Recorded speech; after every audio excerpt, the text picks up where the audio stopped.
Greetings, I am Tom Earl, and this is my year of adventure. We know you could be anywhere, so the fact that you are here today sharing your greatest gifts, your time and energy, means the world to me. I hope you know in this moment that you are valued, you are loved, and you are appreciated just as you are. And now we are on day 4, which today will focus on celebrating failure. I know you might be thinking, that's not the kind of episode I want to listen to. Give this a shot. Why don't you listen for at least 15 minutes and see the perspective I'm coming from and decide from that point. Once again, if you're listening out of order, you're going to want to jump back to day 1, 3 episodes ago, and start there. Go all the way through this. I'm releasing these as I'm spending time with my child during my paternity leave. I know if you go through each one of these 7 days, you're going to get so much out of this. And after today, you will be more than halfway through this 7-day program. If you want to access other courses, including time management, leadership development, creative expression courses, tomearl.com/courses is where you'll find that. All right, let me step out of the way. Let's let the theme music drop.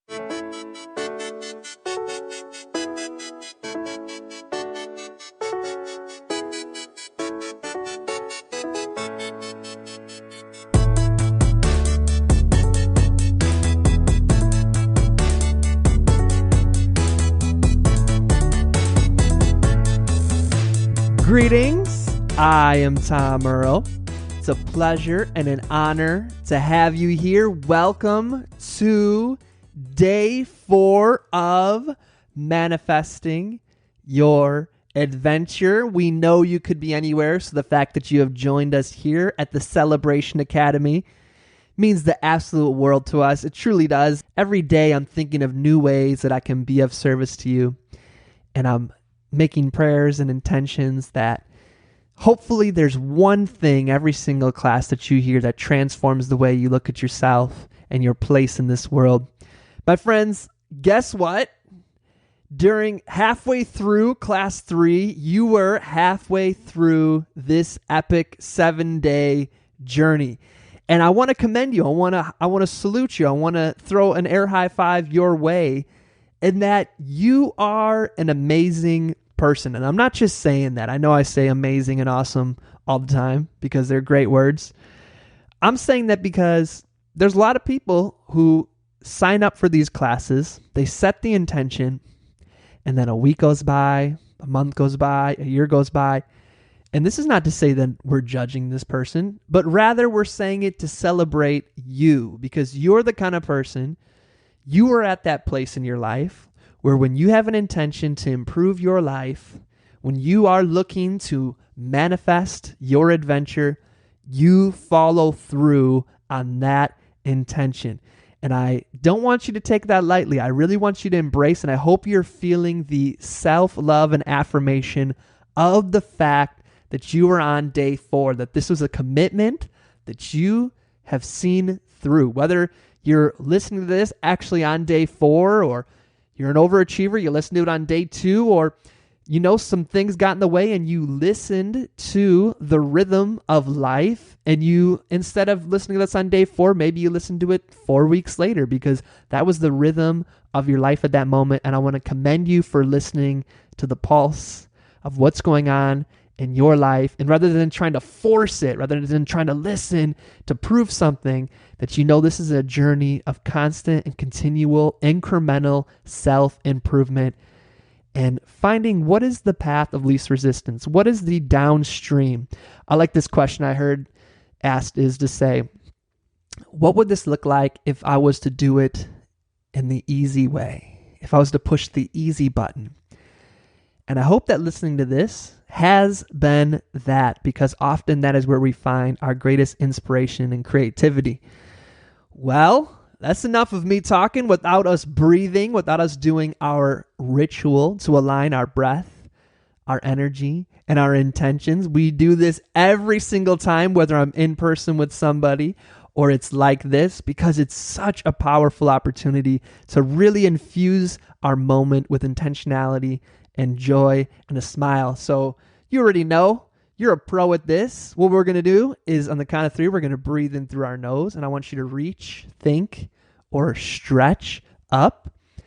And then as you're doing that, we're going to say breathe out. And I want you to release any tension that you might be carrying. Here we go, my friends. 1, 2, 3. Breathe in. And release. Yeah, that was beautiful. One more time. Breathe in. And release. On this one, we're going to include some visualization. I want you to think of an intention you have at this moment. A one-word intention. One word: joy, happiness, honesty, integrity, peace, tranquility, manifest, adventure. These are all examples of words you can use. Awesomeness, creativity, expression, gratitude, love. What is an intention you have? And I want you to pick a color that will represent that intention. So mine is centered. The color I am visualizing for that is a light green. Okay? Think of your intention. Think of the color you want to associate with it. And I want you to snap your fingers like this. Well, if you're driving, don't do it. But I want you to imagine that you snapped your fingers. I don't know if you heard that. I'll do it in the mic. Snapped your fingers and poof, like you turned on a light. All the air in the room or in the car or wherever you are instantly turned to the color of that intention that you are thinking. So right now, all the air around me is light green, representing centered. What I want you to do is this next time we breathe in, I want you to breathe in that air that is the color of your intention. And when you breathe it in, I want you to imagine that the oxygen within you is that color. And as the oxygen gets translated into your bloodstream, you just see your bloodstream turned into the color of your intention, going all throughout your body, into your heart, and your heart sending it out throughout you. And I just want you to visualize it lighting up, your whole body lighting up with the color of that intention. Go for it, my friends. If you're thinking, I don't know about this, Tom, just try it, okay? Try it. Here we go. Breathe in, and as you breathe in, just imagine sucking in, breathing in that color of your intention. Here we go. 1, 2, 3. Breathe it in. Imagine it going throughout your body, everywhere, your whole body glowing with the color of that intention. And then breathe out. There you go. I feel like I'm just vibrating with centeredness. Today, what we are going to talk about is failure. Now, for some of us, that has a connotation of pain, where you might be feeling a little tense, like, I was thinking about skipping this day, Tom. I'm telling you, we want to find the opportunities we can to celebrate failure. I don't want to give away too much of what we're going to go into so you can experience it live, but I bet there's been times in your life where you had a failure that led to amazing transformation. And I bet if you thought about it, you had little failures even today that you didn't even register because something happened and you just tried it a different way and it went amazing. And so what we want to do is to have an intentional opinion and an intentional relationship with failure, because it's not a relationship we get to choose. It's not like your friend. You got to choose that relationship. Failure is going to be in our life no matter what. And so it is up to us to decide, what is our perspective? What is the way we're going to look at failure? And if we are bold enough to have a perspective that empowers us. That's what we're going to talk about today, my friends. And so I'll step aside, and here we go. Let's jump in to the workshop. All right, everybody. Here's what we're going to do next. I am going to put an assortment of random objects onto this table. Doctor's in the house. Yes, indeed. Oh, wait, what's he called? The Sesame? Elmo. Oh, Cookie Monster. And for the folks listening at home, as you can hear from people's excitement, some of the things I'm putting on the table include the Cookie Monster, Elmo. We have a really cool stuffed animal dragon, some random household things like eye drops, a container of dental floss, a broken cell phone, all random things that I've collected along my journey and include in my facilitation bag. And now I've dumped it onto the table. It's all laid out for people. Okay, here's what we're going to do. I want you to grab an object that to you represents failure. Aww. I want you to grab an object that to you represents failure. For those listening at home, look around you. Maybe you're cleaning the house, you're driving, you're working out, you're going for a walk. Look around you and find one thing that represents to you what failure means. All right. We all have our things. As always, there's no right or wrong way, whatever you come to. And who would like to start by describing your object and why it means failure to you? I will describe mine. Mine's a badge that says I'm a volunteer from. And I love volunteering. I do it all the time. I've been dedicated to various organizations. But I also do the thing I love, which is directing and writing, often without any sort of financial reward. And if the rest of my life looked like doing those things I love without any sort of financial reward, and if I wasn't getting a financial reward elsewhere, then that would feel like failure. So I don't want to be volunteering my gifts out of being forced to volunteer my gifts. I want to only volunteer because I want to. That's awesome. Thank you, Adora. I'll go with it. It's like, I don't know what it's called, but it's like this connected thing, and it's all, what is this? No idea. I was curious to hear how it's kind of like this thing that looks all swirly, and it's fully connected, but I'm trying to straighten it out, and I can't. And I think success, what was the question? Success, failure? What failure look like? Yeah. So failure to me is it looks confusing, it looks chaotic, and no matter how hard you try, you can't simplify it, you can't straighten it. So that frustration of not being able to have the clear vision or the clear pathway, not knowing the destination, if you've ever reached the destination, and like just this sense of just being frustrated with that stuff. I think is failure. Yeah. What were you about to say? I was just going to say that playing with this thing is fun. If only failure felt like fun. If only, right? We could create a whole piece of theater out of that. Yeah. Nice. I'm excited to see what yours is, Rami. On my next? Yeah. For me, I found these goggles in the pile, and I'm wearing them, and they're smudged. I would prefer to not be wearing them. But the longer I'm wearing them, I'm getting used to wearing them. And for me, I feel like failure is sort of allowing your vision, allowing you to kind of be inhibited, to sort of for allowing your dreams to sort of get blurry, and putting on things that make you might feel safe. You're protecting yourself. You're protecting your eyes. You don't want to get hurt. And so you're wearing these things. But truthfully, you would probably be able to see clearer without them. That's awesome. Thank you, Rami. You're welcome. Thank you. I grabbed prayer beads. I've noticed that the times in my life where I become the most prayerful and introspective and pondering of life's deeper meanings is during my greatest failures.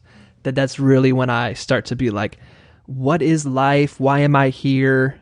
What was this about? Whereas success, I just always get this feeling of I'm doing everything right. Everything's going well. So I think of like in the Quran or Hadith, it just says sometimes God has us stumble so God can hear us cry his name. So I think of different things like that there's always a deeper meaning behind my failures. I like that. That one had a reaction. At first, I was like, "Oh, like that, like her prayer beads represent failure," and I felt I know. Oh, Yeah. really? Me too. Yeah. I was okay. like, how is he going to turn that Oh, one that's around? what was going sad. I on. literally Okay. was Yeah. like, "What's his problem?" Because God just never answers my prayers. Okay. Exactly. So it's like a relief. Like, Yeah. oh, okay. He's about to say prayer is failure. Oh. You know, we talked about success, so we should talk about failure. I think there's a lot of tension in failure. There's a lot of, on our trip, you know how one of our previous lessons, we talked about we're going on an adventure. I think a lot of the baggage that would hold us down on that trip is what we think failure is. Am I incorrect in that? Do you think there's truth in it? There is truth. So I think getting to explore what failure is. You know, has anybody heard of the underwear Spanx? No. Shapewear. It's shapewear. Oh. Shapewear. Okay. You might have seen this. You can Google this. The founder of Spanx, who I think was one of the youngest female billionaires in the history of the world. Right? Isn't this true? Yeah. Maybe. One of the youngest female billionaires. It's something you would know. Yes. So by every stretch of the imagination or stretch of the fabric, very successful, right? So she talks about how during dinner every day with her dad, what he would have them do is tell them one thing they failed at that morning or that day. And so they'd go around and whatever, however big the failure was, you'd get an amazing round of applause from your whole family.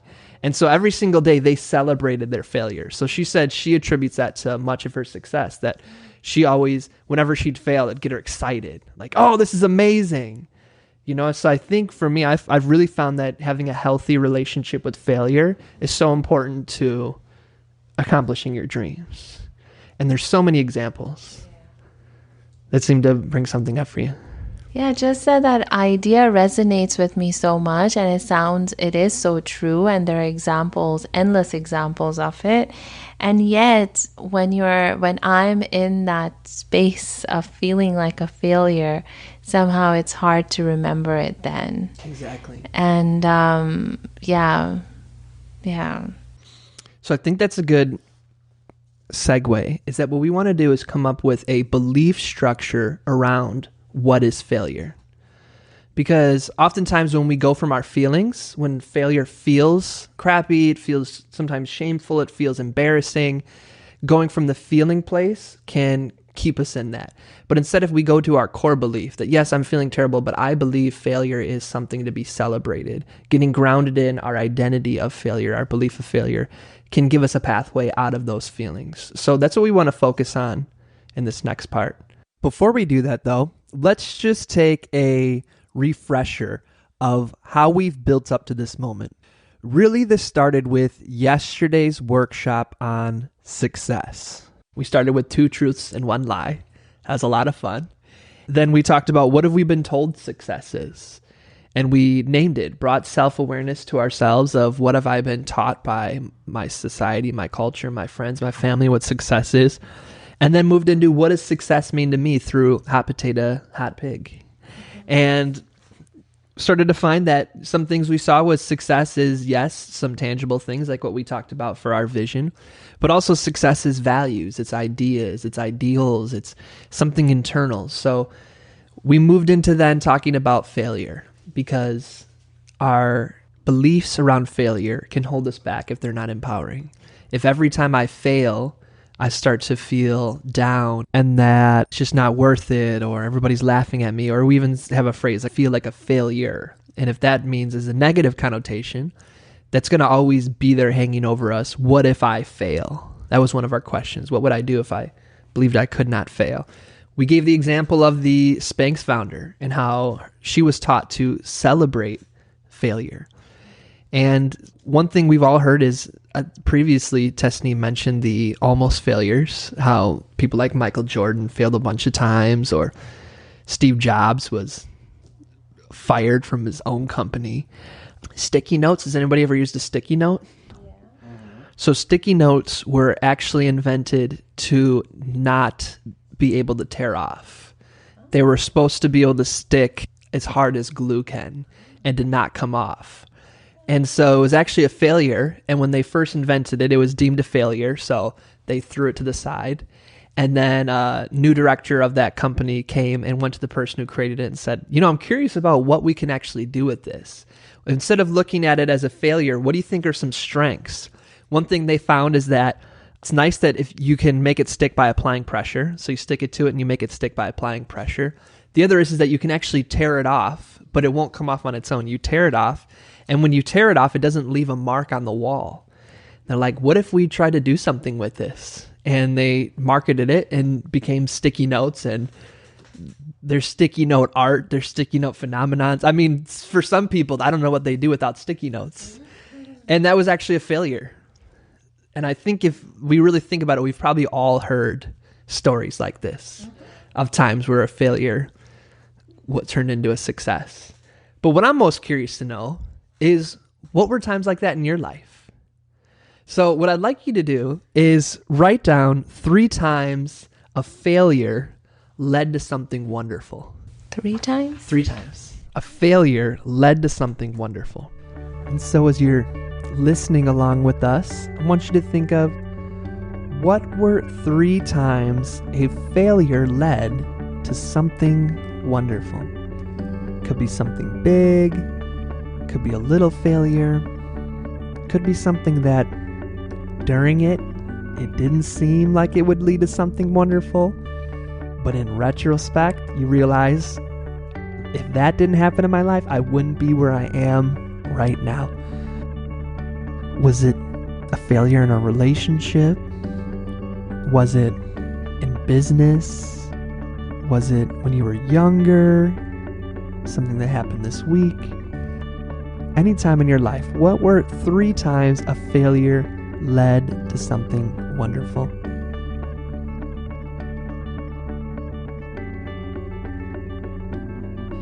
Okay. Who would like to share Fun. one of them? What's fun?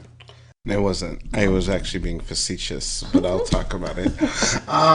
What wasn't fun about this was... I'm sorry, is that a future question? Like, No, go how ahead. was it? No, start there. Okay.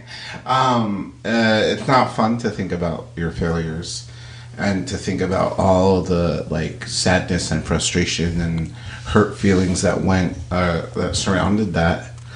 It is nice to think about, if that never happened, then this wouldn't have happened. But I guguess maybe the last, you said only one? You can share, go ahead, whatever you're called to do. Well, if I'm going to share one, it would probably be the last relationship I was in. We're getting deep, personal, and vulnerable. It was a while ago, maybe 7 years ago. And I'm not the type of person to have been in relationships. And so that was the last one. It's single is a lot easier. But I would say that relationship kind of failed really quickly, kind of crashed and burned in a way that was unanticipated. And it made me feel like a huge failure. Like I was an idiot to even go on that journey because it crashed and burned so obviously. That I felt like I could have anticipated it. However, it sparked a depression and it made me kind of want to switch up my life. So I looked into, and it put me in a very sort of contentious place with my parents at the time. So I decided to look into going to grad school in New York City, on the other side of the country, mostly as a way to get away and escape my life and give myself something else to do that seemed fun. And I'm so grateful I did that. I'm so grateful. I don't know, say that relationship worked out and say I was happy. Then I don't think I would have gone on this other journey of going to the other side of the country.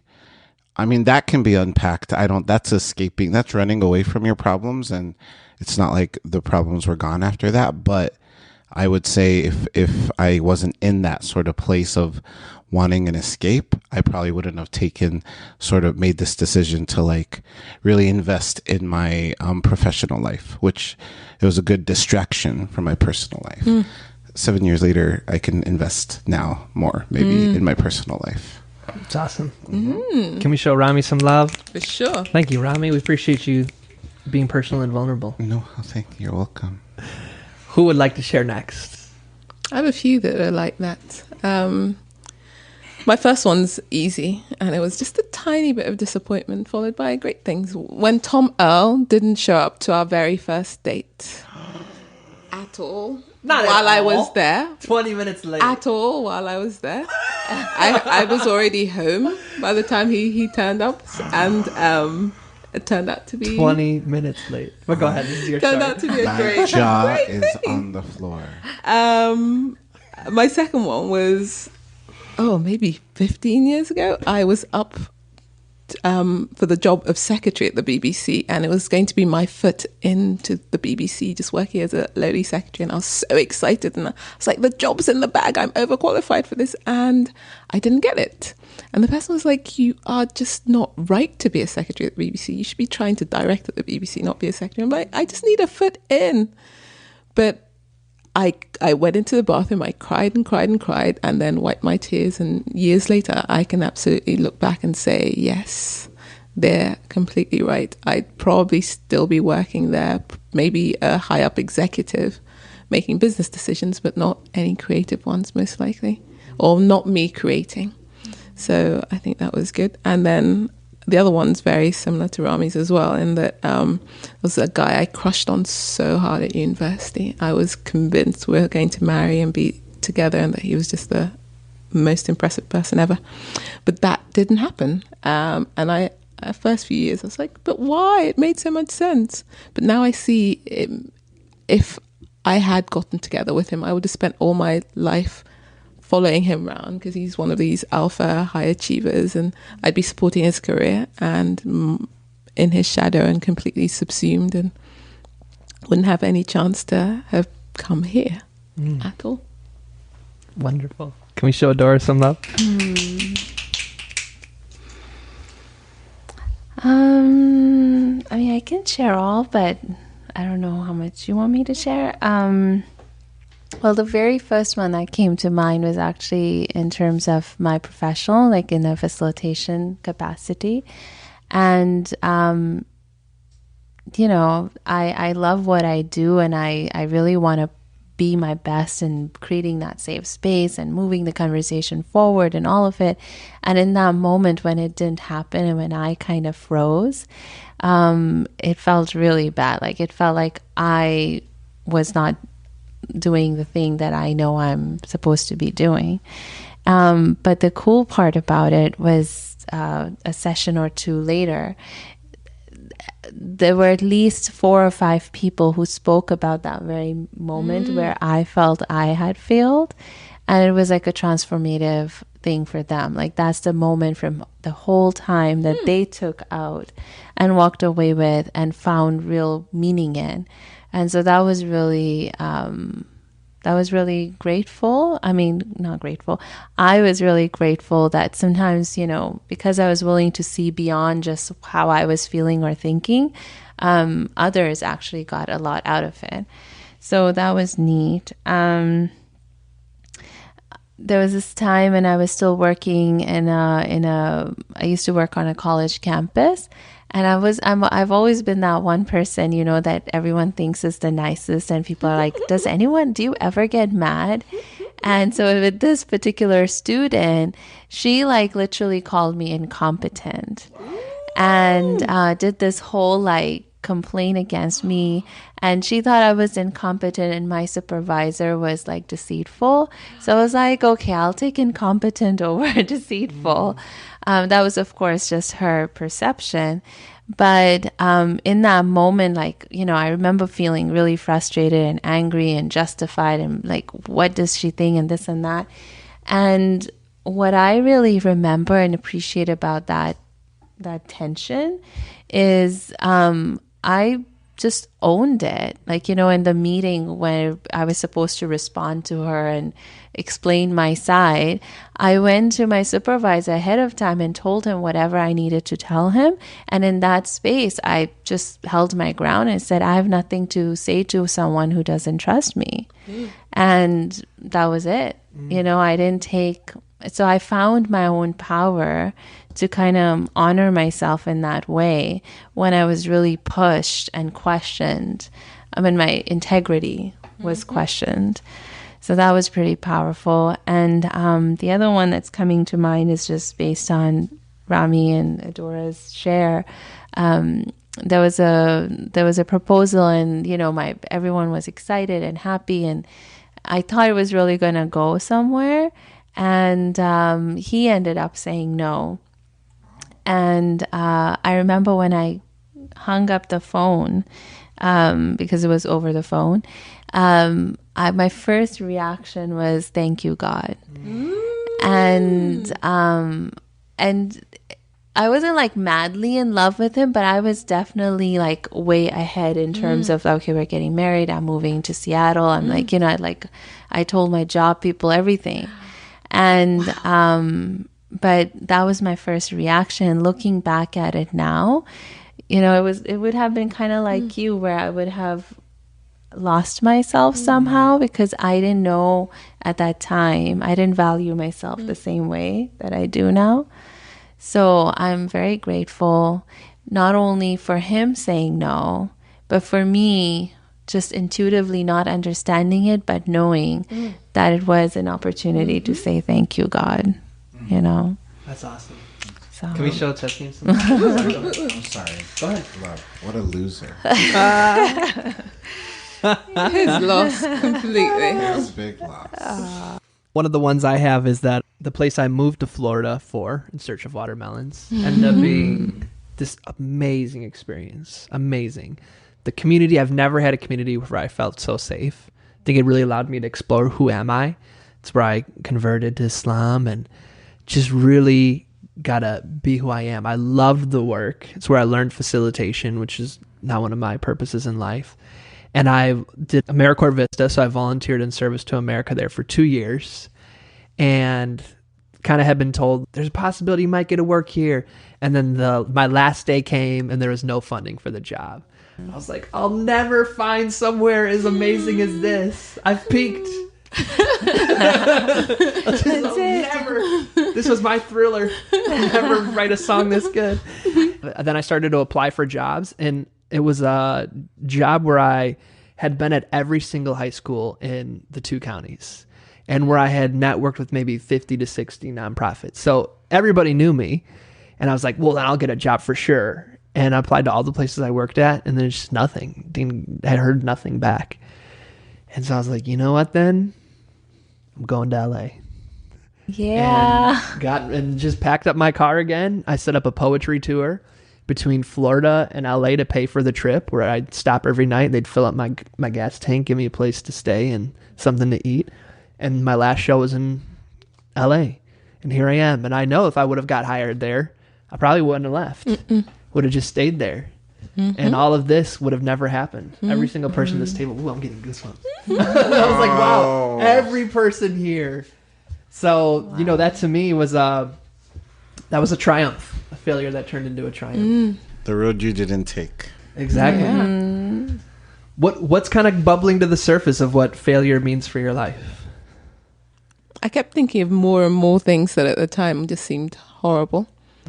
And I do have to be honest, there are some things that were horrible then, and still now I see no sense in them. But yeah, a lot of them have really turned out to be for the better in not too a distance after they happen. Yeah. I do believe there's a lesson in everything. Every failure is an opportunity. Every failure is a message from God. I do believe in that intuition of thanking God for whatever does happen, even if it feels awful, and even if you're angry. Thank you, but I'm angry at you right now. I think there's always been some sort of like treasure or gem, even from like the worst experiences, that you can like take away. Tasneem?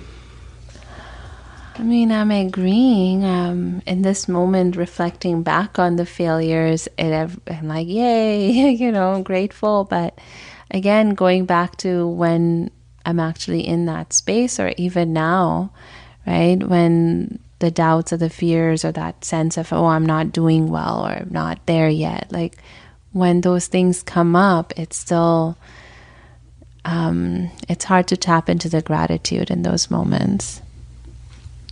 Does anybody resonate with that from T.H.E? Does anybody find it like, yeah, when you have me in this moment, Tom? Like, yeah, go failure. And when I fail, Yeah. I'm like, no. Very true.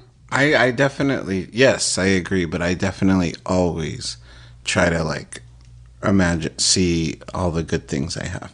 You know what I mean? Like the whole count your blessings, it's cliche, but even when I'm failing, there's always some really good stuff going on in my life, you know? Like just the fact that I'm safe. Yeah. And but I get it. It's hard to feel grateful. Yeah, I push myself to like recognize, oh, I'm warm, I'm fed, stuff like that, you know. What do you think that failure or a fear of failure has any obstacle or a barrier for really going for it, really going for your dream, really going on that adventure we drew? Is that an issue, or has that ever come up, or is this like, I feel as if my privileged position in life, from all sorts of reasons, means that the stakes aren't that high for me. At least for the next 20, 30 years, I know I have enough social capital, family and friends, where I will probably always have a roof over my head and food on the table. I'm worried about beyond that when we're all old and aren't able to, but up until then, it's fine. So failure for me would be about shame and embarrassment. It wouldn't be, I won't be able to go on and feed myself or my family.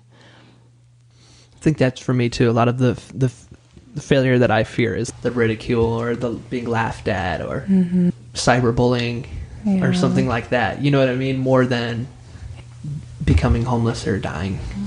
The extreme things. Yeah. I think for me, I definitely have those thoughts, and unconsciously or consciously, it does definitely slow me down. If not, it stopped me, it does slow me down.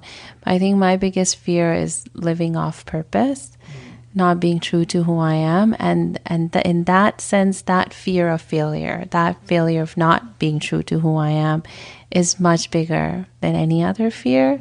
And so it helps me to, always respond to the other stuff with gratitude or like, no, resilience or whatnot to keep me going. That's awesome. Yeah, that resonates with me, what Tasneem just said. I feel like what I do fear is like facing myself and not feeling like I didn't try hard enough or I didn't apply myself hard enough. Like I feel like if I'm going to go after it, I need to be successful because I don't want to be like 60, 70, not living in my purpose. I just imagine a very depressing future if that's the case. But it's not about being, I'll say it's ridicule, what other people think of me. Thankfully, I feel like I'm just so grateful for that seems to not be as a huge concern for me right now. It's really about me. Thank you for sharing that. That reminds me of our why, because that's really what's at stake. Is when we talked about our adventure, we talked about what we already have, what the epic journey looks like, but then the why that's bigger than your worry. What's at stake that's even bigger than my worry? But a lot of what the worry is the fear of failure or the fear of the things we've been talking about, rejection or when I'm older, failing or something like that. So we've kind of to move past the worry. We've thought of a why that's bigger, but let's also address the worry head on. And so kind of to culminate this experience of talking about failure is I would like to invite us to write a manifesto of failure. What is failure to you in an empowering perspective? what ways does failure strengthen who you are? What ways does failure have you go a different direction? Or what ways can you embrace failure so that you see it as something that strengthens you rather than something to be feared? So, I don't know if I understand. What would be an example of that? Of what it might sound like? Failure is an opportunity. Failure leads to a new path that's always led to something better. Failure is a time for me to pray and to reflect. Without failure, I would always continue on this same path, and it'd be predictable and straight, and life is boring without it. So some sort of almost a motivational speech, but like a manifesto in that this is what it is. Failure is awesome. So something diving into this empowering perspective that we're trying to cultivate around failure. So can be a sentence, can be a paragraph, can be a picture, whatever way you'd like. I'll give you some time to work on that. And for the folks listening at home, whether you're multitasking or writing the poem in the moment, you can ignore me. You can pause this. Or you can, if you'd like, follow the prompts I'm giving to inspire what you're writing. I want you to think ahead and write yourself a manifesto of what failure means to you. For those times in the future where maybe you doubt your path. Those times where maybe you pause and you start to slip into old habits where failure means that you messed up, that you're not good enough, that you're not enough. And let this be a time capsule of positive energy to infuse you in those moments. So tell me, what is failure to you? What does it mean? As we talked about, where would you be without those times where you tried and didn't succeed at first? So instead, you dug down deep, you found it, and you went through it. You became even stronger, and your success tasted even sweeter than it did had you succeeded right from the beginning. Tell me, what does failure mean to you? What positive mindset? What psychology of empowerment? What encouragement can you provide yourself right now? Create that mental memory. Our brains, they're like our muscles, and that they start to have habits and patterns that we fall into. So what conscious way of thinking do you want to create right now around failure? What does it mean? What do you want to remind yourself of? In a second, we're about to come back with the group, so I want you to just, for a little bit longer, feel that positive emotion you feel right now. That excitement, that motivation, that energy. Remember this, and anytime you start to feel the old way of thinking about failure come back into your life, I want you to come back to this place and read this poem that you're writing for yourself. Either you're writing it right now on paper, or you're writing it in your mind right now. And here we go. We're going to join the group again. Who would like to share theirs first? I'll go. Okay. I wrote it pretty quickly. It's only one line, and it says, failure closes the doorways that are not meant for me to cross through. Ooh, snap that up. That's why I was like, I'm done. That's amazing. Thank you, Rami. You're welcome. Who would like to share next? I have a couple. Failure is a step to success. It is an opportunity to grow and become a better version of myself. Failure is scary and uncomfortable, but it is also fun and adventurous. And I think my favorite one that somehow it's resonating really deeply is loving your failures is loving yourself unconditionally. Oh, we like that one. Can we snap it up for Tasneem? Failure leads to new, fresh, and less obvious ideas. Failure reminds me of my humility and connects me to compassion and empathy. And failure is like tearing a muscle which is rebuilt much stronger than the old one. Oh, Oh. yes. I like that. That's literally how you build strength. That's awesome. I wrote, failure is freeing. It is not a dungeon of doom or gloom. It is the storm that gives life to seeds and trees. It brings appreciation for the sun. It is perspective. It is natural. It is fun. It is vulnerability in action. It is the beauty and adorableness of a child learning to walk, crawl, stumble, get up, try again. It is a river finding its way. It is a bird making a nest out of scraps and discarded things. It is strings worn out and snapping from overuse to be replaced for a new day. Failure is not to be feared, but embraced. Oh, poetry. Yeah. Whole failure poem. Like, Couldn't help it. How does it feel right now? How are you feeling? I'm seeing a lot of smiles. yeah. I'm enjoying the idea of failure right now, but it does bring me back to, I wish I could fail in private. Just not have anyone there while it's happening, and I'd be okay with it. And I wonder if it's because we have this collective grasp of failure is wrong. And so that's like why we're afraid to see each other fail. But if around this table if we failed, it'd be like, yay, because we love failure. It's for me, failure, I feel like it hurts those around me. My failure hurts those around me more than it actually hurts myself. So if I could spare them the pain, because I know everything's going to be okay, but they don't have the same faith. So that's why I think it's so painful. I feel the opposite. Just I feel like my failures only affect me, and a lot of people around me have no idea what the failures are, and they never need to know. So my failures are my own struggles that I'm constantly dealing with that are not for other people's knowledge. So I think that failures, if we think of like a wagon wheel, they go on or like a train track. For a lot of us, that track has been laid for years and years and years. So even now I notice we'll be like, oh yeah, failure.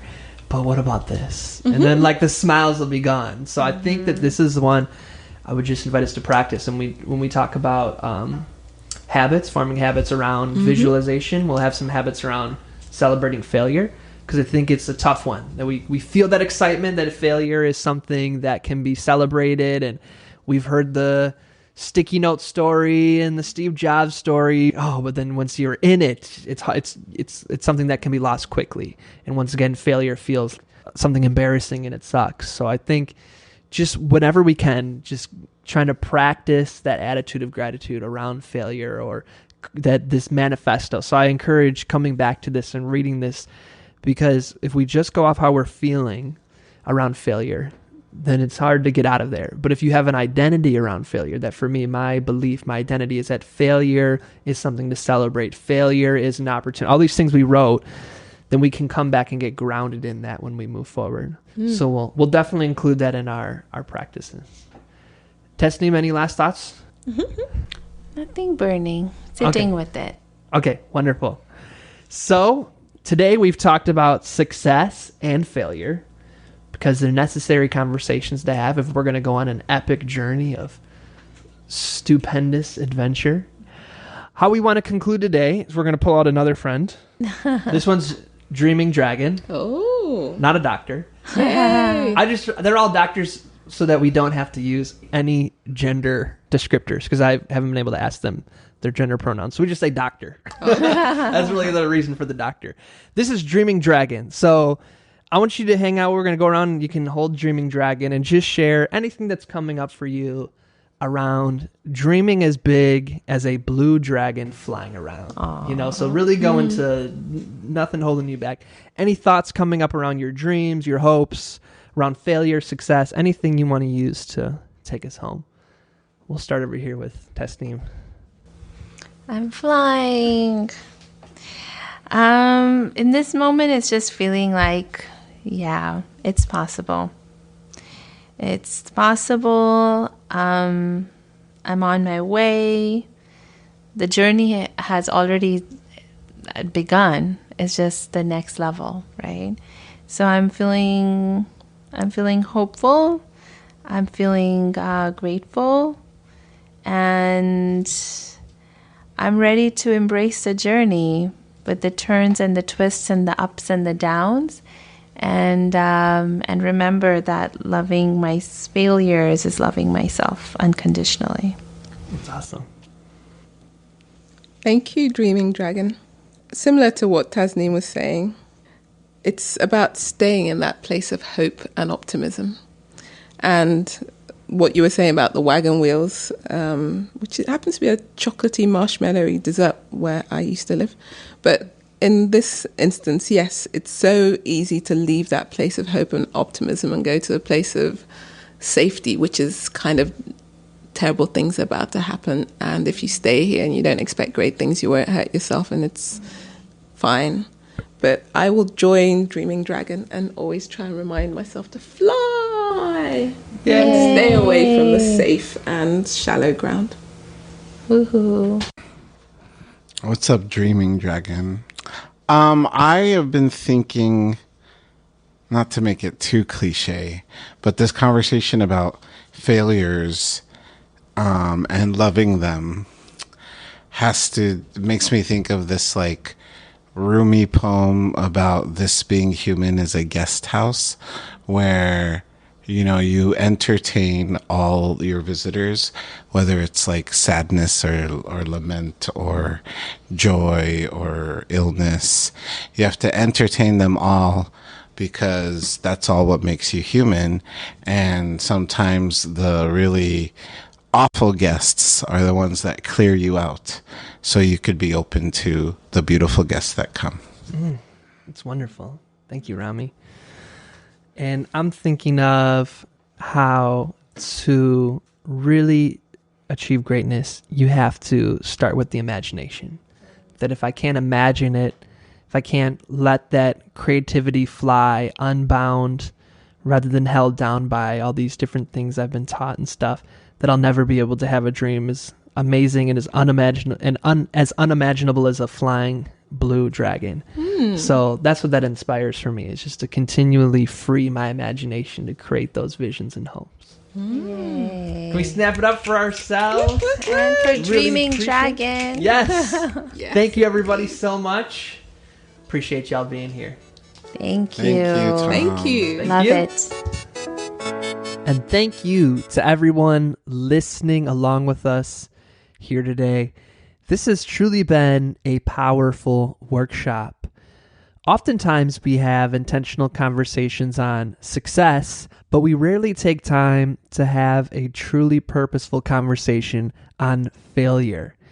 And as a side note, I would love to read your manifesto on failure. And if you're willing to, please send me an email with it, tom@tomearl.com. I'd love to read it. I promise I won't share it. As we come together as a community to redefine what failure means, we start to support each other. As we talked about during this workshop, some folks said that oftentimes it seems that it's people's reactions that makes failure hard, and that if it was just us here at this table with this empowering belief in failure, then we could move from one failure to the next without it ever feeling like we have to pause and get down about it. And so would love to read yours. And like anything, the way we learned failure and the disempowering connotations that it often has was through repetition. Our brain is a muscle. Our brain learns things and can be reshaped. New pathways can be formed through the same repetition that it was created to begin with. And so the more and more we lean into this empowering perspective on failure, the more we tap back into our failure manifesto, the more you celebrate your failures, the quicker we will be able to create new pathways of meaning within our nervous system, within our emotions, and within our brains.